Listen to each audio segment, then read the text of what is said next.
ইন্টারপোলের মাধ্যমে red notice জারি করার জন্য পাঠিয়েছি। তারা হলো mister Obaidul Quader. ইন্টারপোলের red alert, কি করবেন ওবায়দুল কাদের?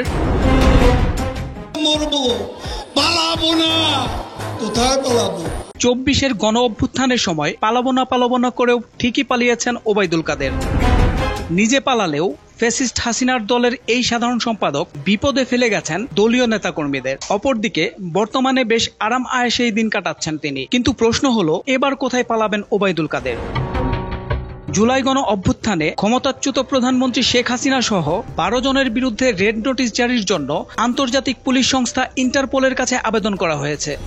সেই তালিকায় আছেন আওয়ামী লীগের সাধারণ সম্পাদক এবং সাবেক সড়ক পরিবহন ও সেতুমন্ত্রী ওবায়দুল কাদেরও।